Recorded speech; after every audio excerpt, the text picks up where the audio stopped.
Chetan Bhagat today has hit back at Ira Trivedi. He has put out a mail that was allegedly sent by Ira in the year 2013, where he goes on to highlight a few lines from that email, specifically the line, and I'm going to quote it here, "Miss you, kiss you," to which Chetan Bhagat has put out a tweet. So who wanted to kiss whom? I have with me Ira Trivedi for more on this. Ira, thanks so much for speaking to us on India Today. Did you read the entire tweet and how did you react? I have read the tweet, and I just want to say that this is not a line from the email. This is a sign-off. So this is not as if I have explicitly said, "Oh, Chetan, I want to kiss you." Not at all. It is like an emoji or an XOXO. It's a sign-off, and Chetan pointing it out is actually disgusting behavior. It's completely an out-of-context email. And exactly, it's the same as behavior as MJ Akbar, in which these men just deny everything completely and use out-of-context lines to support themselves. So I think it's actually, Chetan is digging his own grave deeper, and I feel quite sorry for him. The better thing for him to have done is just to remain quiet, or if he was a bigger man, he would have issued an apology. No, but he's been far from quiet. In fact, in the earlier tweets that he had put out, initially he had apologized, but then he took it back, and then he claimed that this is all being fabricated against him. He claimed that this entire campaign is malicious. It's only out there to tarnish his image, that this is the time with his family, and he only owes an apology to his wife. So he's really been like most of the men, who have been accused of inappropriate behavior. They have literally been on the defensive. Rather than apologizing, they are now taking the legal recourse. And he's just digging his own grave deeper. With every single woman who has come out against him, he comes up with a new story. One is, "Oh, I was just going through a phase." With another woman, "Oh, these messages meant something else." And now, in my case, he's taking an out-of-context email and saying, "Oh, she ended the email saying, 'Miss you, kiss you.' Oh, that means that she wants to kiss me." I mean, that is so disgusting. It's like sending an emoji and saying, "Oh, the emoji means that I want to kiss you." It's completely disgusting, and it's as it's what he told, what I said in my piece as well. When my friend who he molested on a bus, when I confronted him, he said, "Oh, but she was being friendly. She's the one who wanted to meet me." So it's a very, very gross behavior. It's exactly what he said about the writer as well, who had come forward, Sanjana Chauhan, who had issued the tweet. He said, "Oh no, she was asking me questions because she wants to co-write a book with me." So he's coming up with sorry defenses every single time, and I think that this is quite disgusting. But MJ Akbar has done the same as well. But I think this is their way of responding. I don't have much to say to him. All right, but Ira, about the charge that you leveled against him, or at least the experience that you had with him. What really gave you the courage to speak up now? I mean, there have been legions of women who have suddenly felt very empowered to speak about their story. About Chetan Bhagat and Sohail Seth, I was reading your article. Is it because you were being called on the panel with regards to the Me Too movement that prompted you to speak up and give your side of the story as well? Absolutely.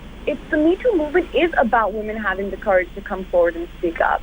And if women like me don't come forward and call these men out, then who is going to do it? And I got the courage of calling out Chetan and Sohail because other women before me did so. And if they hadn't done so, then I wouldn't have mustered up the guts to do this. Because, Chetan, no one wants to tarnish your image. No one has anything to do with you, And there's no personal vendetta in any of these cases. In fact, it takes a lot of courage for women to come out. It takes time, it takes courage, it takes effort to try and be a part of the movement. So these men, when they say, "Oh, they're trying to," so MJ Akbar is coming and saying, "Oh, it's politically motivated because of the election." So it's just the defenses that these men are coming up with. It's very, very, it's sorry, it's shameful, it's completely vindictive, and I'm actually ashamed. I'm ashamed of these men who we call leaders and icons. But if I just take you back to that email that you sent to Chetan Bhagat, and he's highlighted that portion about kiss you, miss you, if you could just explain the context, Ira, if you could just throw some light, because he has hit back at you using that particular email. I just want to say it's a sign-off. It's a sign-off like saying cheers. It's a sign-off like a kissing emoji. It's a sign-off like saying XOXO. In France, a very standard greeting is bisous. Okay, it's nothing. There's nothing implied here. There's nothing. If I say call you, oh hey love, does that mean that I actually love you? No, it doesn't. you know? So it's a very casual email. In fact, most of the meeting is that we're meeting at a library. It was an official meeting at a library at the IIC, and I was waiting for him. And so pointing out at the end of the email, in fact, like a sign-off, that's completely inappropriate. Am I saying in this email, oh, Chetan, I really like you and I want to kiss you? In fact, no. What I'm saying in the email is that, oh, we're supposed to be meeting, I'm waiting, and oh, I'm working, so please hurry up. But you did write these lines as a sign-off. It was a sign-off, absolutely. It's a sign-off like cheers, it's a sign-off like the zoo, it's a sign-off like any others.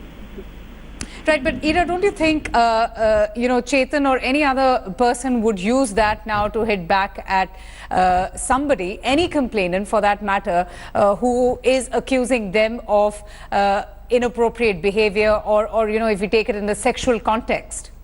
Absolutely not. It's terrible, terrible. This is no evidence. A sign off on an email is completely disgusting and it's inappropriate and it's out of context. I mean, what he should be addressing is what about the fact that he molested my friend on a bus? What about the fact that he made a pass at me? He's not denying any of these things, because he can't deny them. It's all the truth. All right, Ira, we leave it at that. But thanks so much for coming out and explaining your stand on the email that has been now put out by Chetan Bhagat. Anisha also joins us, India Today's Anisha, for more on this big controversy. So, Anisha, Ira Trivedi making it very clear that it has been completely taken out of context. It was a sign-off. There was nothing more to it. And she accusing Chetan Bhagat of digging his own grave. Well, see, Ira Trivedi has just on air said that she's standing by the allegations and that what Chetan Bhagat has said is taking one thing out of context, whereas the allegation was much more, and what he's done to her and her friend, that the allegation that she's raised was serious. We are seeing, since this morning when Chetan Bhagat put out the series of tweets, we have seen the kind of allegations that Chetan Bhagat has raised, saying that this he had not done anything incorrect, that he was just being unjustly accused, and that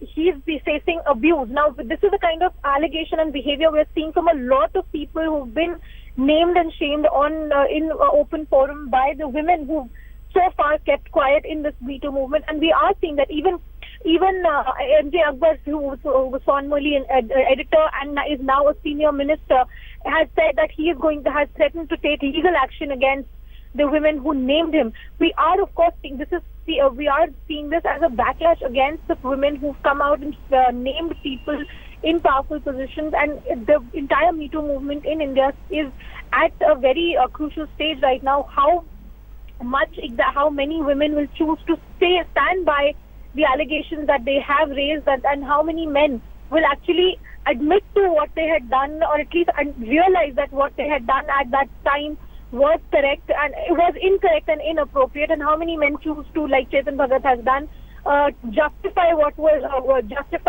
their behavior or their interaction with women as something that was friendly. But if we speak specifically of Chetan Bhagat, he is a noted author. In fact, his new book is going to be launched anytime soon. It's not the first time.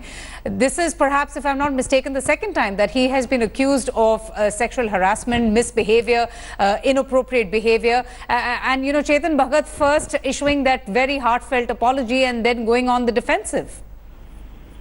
Well, see, as I was saying, this seems to be a kind of a pattern that we are seeing in this entire situation, where Chetan Bhagat this morning has put out a series of tweets where he has made an email sent by Ira Trivedi public earlier, as you were just saying, for somebody else's allegation. He had put out an apology saying that this should not have happened.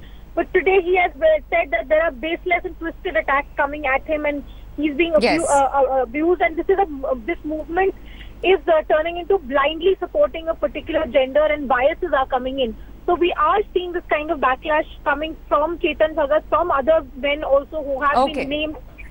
And we will see more of such behavior coming up. All right, Anisha, thanks so much for joining us. Thanks for watching the video. For more such news and updates, please like, share and subscribe to India Today. Also check out our other great videos from our channel. We know you will love to.